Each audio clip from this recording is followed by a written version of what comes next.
अक्सर हमने अपने आसपास कई ऐसे लोगों को देखा है जो दूसरों से कम हुनरमंद होते हैं। उनमें दूसरों के मुकाबले कम हुनर होता है, लेकिन फिर भी वो उनसे ज्यादा सफल हो जाते हैं। तो ऐसा क्यों होता है?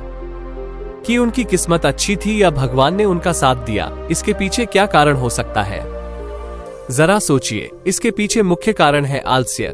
जी हाँ, सफल होने के लिए सिर्फ हुनर की ही जरूरत नहीं होती, उस काम को करने के लिए जुनून और हिम्मत की जरूरत होती है।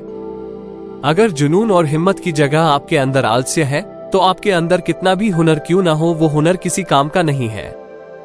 जैसे दीमक एक पेड़ को अंदर से खोखला कर देती है, बाहर से पेड़ वैसा ही दिखता है, लेकिन अंदर से वो पेड़ खोखला हो चुका होता है। इसी प्रकार आलस्य व्यक्ति को अंदर से खोखला कर देता है, उसका उत्साह और जोश अंदर से मर जाता है।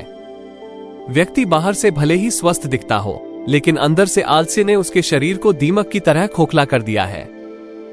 आज मैं जो कहानी आपको सुनाने जा रहा हूँ, उसमें आपको आलस्य के कुछ मुख्य कारण पता चलेंगे और साथ ही आपको आलस्य दूर करने के कुछ योग उपाय भी बताए जाएंगे। तो चलिए कहानी शुरू करते हैं। एक बार की बात है, एक आलसी आदमी बुद्ध के पास आया और बोला कि हे बुद्ध, मैं खुद से बहुत परेशान हूँ, मैं बहुत आलसी हूँ, इसीलिए सब मुझे ताने मारते रहते हैं।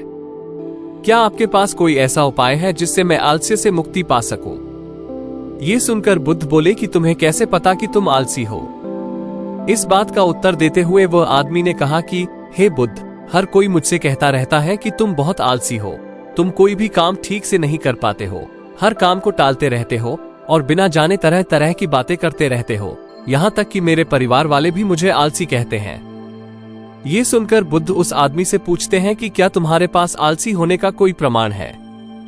क्या तुम साबित कर सकते हो कि तुम आलसी हो? ये सुनकर वह आदमी कहता है कि हे बुद्ध, मैं कभी भी सुबह जल्दी नहीं उठ पाता और हर काम को टालता रहता हूँ। मुझे लगता है कि यह मेरे आलसी होने का पर्याप्त प्रमाण है। इस व्यक्ति की बात सुनकर बुद्ध ने कहा कि आलस्य को समझने के लिए हमें ये जानना होगा कि आलस्य क्या है और यह व्यक्ति के शरीर में कैसे जन्म लेता है। अगर कोई व्यक्ति किसी काम में अपना पूरा प्रयास नहीं कर पाता, उसमें काम के प्रति लगन नहीं है, उसमें उत्साह नहीं है, तो इसका कारण आलस्य है। आलस्य जोश और उत्साह का विपरीत है। इसे समझने के लिए हमें ये जानना बहुत जरूरी है कि आलस्य व्यक्ति के शरीर में दो स्तरों पर जन्म लेता है, शारीरिक स्तर और मानसिक स्तर। ये कहकर बुद्ध उसे समझाना शुरू करते हैं कि सबसे पहले हमें आलस्य को शारीरिक स्तर पर समझना चाहिए। इसके बाद बुद्ध ने अपने धर्म के भिक्षुओं की ओर इशारा करते हुए कहा कि तुम इन भिक्षुओं के चलने, उठने, बैठने और लेटने को ध्यान से देखो। इन भिक्षुओं के चलने में एक समन्वय है, एक गति है, एक आनंद है, और जब वे बैठने की मुद्रा में होते हैं तो उनकी रीढ़ की हड्डी सीधी होती है और गर्दन थोड़ी सी उठी हुई होती है, और वही जब ये लेटे हैं तो उनका पूरा शरीर एकदम शांत और स्थिर होते हैं। और वहीं जब एक आलस्य व्यक्ति चलता है तो एकदम झुका हुआ, थका थका और बिना आनंद के चल रहा होता है। याद रखो, 70% आलस्य हमारे उठने, बैठने, चलने और लेटने से तय होता है। अगर हम अपनी इन अवस्थाओं को समझ लेते हैं और होश पूर्वक चलने, उठने और बैठने का अभ्यास करते हैं तो हमारा 70% आलस्य दूर हो जाता है। शारीरिक स्तर पर आलस्य का दूसरा मुख्य कारण होता है सही नींद ना लेना। अक्सर हमें पता ही नहीं होता कि हमें कितनी देर सोना है। याद रखो, एक मानव शरीर को सीमित समय की नींद लेनी चाहिए। अगर वो सीमित समय से ज्यादा नींद लेता है तो भी वो आलस्य का शिकार होगा, और अगर वो सीमित समय से कम नींद लेता है तो भी वो आलस्य का शिकार होता ही है। ये सुनकर वह व्यक्ति बोला कि हे बुद्ध, एक मानव शरीर को कितनी नींद लेनी चाहिए? इसका उत्तर करते हुए बुद्ध ने कहा कि एक मानव शरीर को 6 से 8 घंटे की नींद लेनी चाहिए। अगर आपका शरीर ज्यादा थका हुआ नहीं है तो 6 घंटे की नींद, और अगर ज्यादा थका हुआ है तो 8 घंटे की नींद। इसी के साथ ये भी ख्याल में रखना चाहिए कि सोने के लिए रात का समय निर्धारित किया गया है। कुछ लोग दिन में ही सो जाते हैं, जिसकी वजह से धीरे धीरे आलस्य उनके अंगों में समाने लगता है। शारीरिक स्तर पर आलस्य का तीसरा मुख्य कारण है सुबह जल्दी न उठ पाना। पूरी प्रकृति, यहाँ तक कि पेड़ पौधे और पक्षी भी सूर्योदय से पहले ही जाग जाते हैं। हम पक्षियों को देखकर भी समझ सकते हैं कि प्रकृति ने मनुष्य के जागने के लिए क्या समय निर्धारित किया है। अगर हम सुबह जल्दी सूर्योदय से पहले उठेंगे तो हमारे शरीर में एक स्फूर्ति, एक ताजगी रहेगी और हम हर काम पर ध्यान लगा पाएंगे।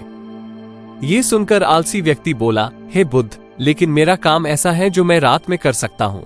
इस वजह से मैं रात को सही समय पर सो नहीं पाता हूँ और सुबह जल्दी उठ नहीं पाता हूँ। तो जो लोग रात में काम करते हैं वो सुबह जल्दी कैसे उठ पाएंगे?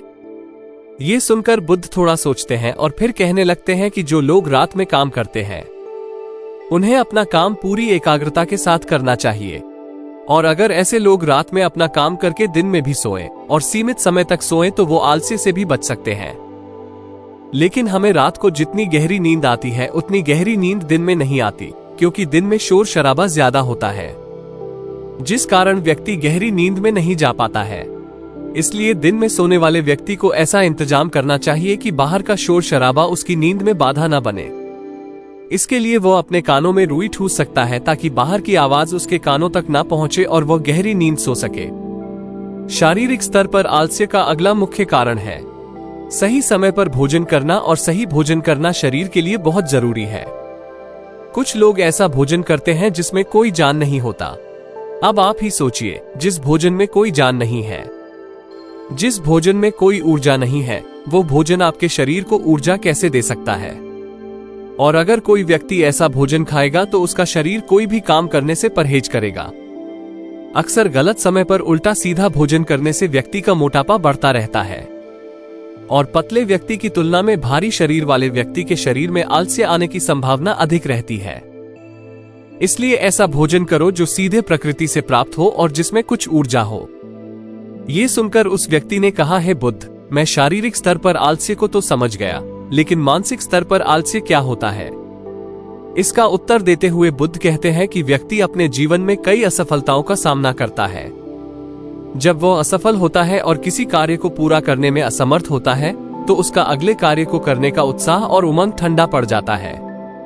जब भी वह कोई नया कार्य शुरू करता है तो उसका पिछला कार्य उसके मन पर प्रभाव डालता रहता है, इसलिए वो नए कार्य को पूरे उत्साह और पूरी एकाग्रता के साथ नहीं कर पाता, और यही आलस्य का कारण बन जाता है, जिसके कारण वो नया कार्य भी पूरा नहीं हो पाता, क्योंकि उसका पूरा मन और पूरा उत्साह उसमें नहीं लगता। इसके लिए हमें ये समझना जरूरी है कि पिछला कार्य जिसे हम पूरा नहीं कर पाए, उससे हमने बहुत कुछ सीखा है, उससे हमें एक अनुभव मिला है जिसका उपयोग हम अपने नए कार्य में कर सकते हैं। इसलिए पिछले कार्य के प्रति नकारात्मक दृष्टिकोण रखने के बजाय यदि हम सकारात्मक दृष्टिकोण रखेंगे तो हमारे मन में आलस्य नहीं आएगा। मानसिक स्तर पर आलस्य का दूसरा मुख्य कारण है स्पष्ट लक्ष्य का न होना। ये कहकर बुद्ध आलसी व्यक्ति से पूछते हैं कि मान लो तुम किसी जंगल में फंस गए हो और तुम्हारे पास खाने को कुछ नहीं है, तो तुम क्या करोगे? वो व्यक्ति कहता है कि हे बुद्ध, मैं जिंदा रहने के लिए जंगल में खाना ढूंढ लूंगा। ये सुनकर बुद्ध कहते हैं कि अगर फिर भी तुम्हें खाना नहीं मिलता तो इसका जवाब देते हुए वो व्यक्ति कहता है कि हे बुद्ध, मैं किसी भी कीमत पर जंगल से बाहर निकलने की पूरी कोशिश करूंगा। ये सुनकर बुद्ध कहते हैं कि चूंकि तुम्हारा लक्ष्य वहां स्पष्ट है, इसीलिए तुम्हारे शरीर में आलस्य नहीं आएगा। उस समय तुम्हें पता होता है कि इस समय तुम्हारे शरीर के लिए सबसे जरूरी चीज खाने पीने की चीजें ढूंढना है। अगर तुम्हें ये नहीं मिले तो तुम मर जाओगे, और जब तुम्हारा लक्ष्य स्पष्ट होगा तो तुम्हारे मन में आलस्य नहीं आ सकता। लेकिन हमारे दैनिक जीवन में हमारा लक्ष्य स्पष्ट नहीं होता, जिसकी वजह से हमारे मन की ऊर्जा इधर उधर बर्बाद होती रहती है। अगर हमारा लक्ष्य स्पष्ट है तो कोई आलस्य, कोई ताकत हमें हमारे लक्ष्य को पाने से नहीं रोक सकती।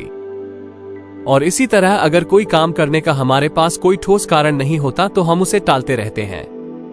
हमारा उस काम को करने का मन नहीं करता, क्योंकि हमारे मन में यही ख्याल रहता है कि इस काम को करने से कोई फायदा नहीं होगा। इसीलिए किसी भी काम को करने का ठोस कारण जानना बहुत जरूरी है। बहुत से लोग व्यायाम करने के महत्व को नहीं समझते, क्योंकि वे इसका कारण नहीं देख पाते। वे सोचते हैं कि व्यायाम करने से क्या लाभ है, लेकिन जिस व्यक्ति में दूरदर्शिता होती है, जो ये देख सकता है कि अगर मैं आज यह नहीं करूंगा तो भविष्य में मेरा शरीर कई बीमारियों से ग्रस्त हो सकता है, ऐसे व्यक्ति के पास स्पष्ट लक्ष्य के साथ साथ ठोस कारण भी होता है, और इसीलिए वे व्यायाम करते रहते हैं। मानसिक स्तर पर आलस्य का अगला मुख्य कारण आलसी लोगों की संगति है। अक्सर कुछ लोग आलसी नहीं होते, बल्कि उनके आसपास के लोग आलसी होते हैं। अगर आपकी संगति आलसी लोगों से भरी है तो आप भी उनके जैसे हो जाएंगे और आपका मन भी काम से भागने लगेगा। आलस्य एक संक्रामक रोग की तरह है। आप जितने आलसी लोगों से घिरे रहेंगे, आपका मन उतना ही आलस्य पकड़ेगा। मानसिक स्तर पर आलस्य का अगला मुख्य कारण है किसी भी काम को टालते रहना। कुछ लोगों को काम को टालने की आदत होती है। आज का काम कल के लिए और कल का काम परसों के लिए। हमें पता भी नहीं चलता कि धीरे धीरे ये हमारी आदत बन जाती है और काम को टालने की ये आदत धीरे धीरे आपको आलसी बना देती है। इसीलिए किसी भी काम को कल पर मत टालो। और अंत में बुद्ध ने कहा कि किसी भी काम को करने के लिए आपके अंदर उम्मीद, उत्साह और जुनून होना चाहिए। हर काम को एक नया काम समझकर करना चाहिए। इसके बाद बुद्ध ने उस आलसी व्यक्ति से कहा कि याद रखो, अगर तुम्हारे पास एक स्पष्ट लक्ष्य है और तुम्हारे पास उसे करने का एक ठोस कारण भी है तो दुनिया की कोई भी ताकत तुम्हें उस काम को करने से नहीं रोक सकती। दोस्तों, अगर हमें जीवन में कुछ हासिल करना है तो हमारे पास सिर्फ आज का समय है। ये मत सोचो कि कल आएगा। यकीन मानो कि हमारे पास जीने के लिए सिर्फ ये 24 घंटे हैं। मरने से पहले इन 24 घंटों में मैं क्या कर सकता हूं? ये समझो कि हर सेकंड मिलकर 1 मिनट बनता है, हर मिनट मिलकर 1 घंटा बनता है और हर घंटा मिलकर एक पूरा दिन बनता है। इसलिए हमारे लिए सबसे महत्वपूर्ण चीज वे सेकंड हैं जो पूरे दिन को बनाते हैं। इसलिए अपने किसी भी सेकंड को बर्बाद न करें, क्योंकि एक बार जो पल बीत जाता है वो कभी वापस नहीं आता है। यदि आपको ये कहानी पसंद आई हो तो कृपया इस वीडियो को लाइक करें। आपका एक लाइक हमें प्रेरित करता है कि हम और भी अच्छी और प्रेरणादायक कहानियां आपके लिए लेकर आएं। आज आपने इस वीडियो से क्या सीखा वो हमें कमेंट में बताएं। आपके विचार और प्रतिक्रिया हमारे लिए अत्यंत महत्वपूर्ण है, क्योंकि वे हमें हमारी सामग्री को और बेहतर बनाने में सहायता करते हैं। इस वीडियो को उन सभी लोगों के साथ शेयर करें जिन्हें ये कहानी सुनने की जरूरत है। ये कहानी किसी के जीवन में सकारात्मक बदलाव ला सकती है, इसलिए इसे ज्यादा से ज्यादा लोगों तक पहुंचाने में हमारी मदद करें। अगर आप ऐसी ही और कहानियां सुनना चाहते हैं तो हमारे चैनल को सब्सक्राइब करना ना भूलें। सब्सक्राइब करने से आपको हमारे नए वीडियो की तुरंत जानकारी मिलेगी और आप हमारी सभी नई कहानियों से अपडेट रहेंगे। हमें ये जानकर खुशी होगी कि आप हमारी कहानियों से प्रेरित होकर अपने जीवन में कुछ सकारात्मक बदलाव ला रहे हैं। धन्यवाद।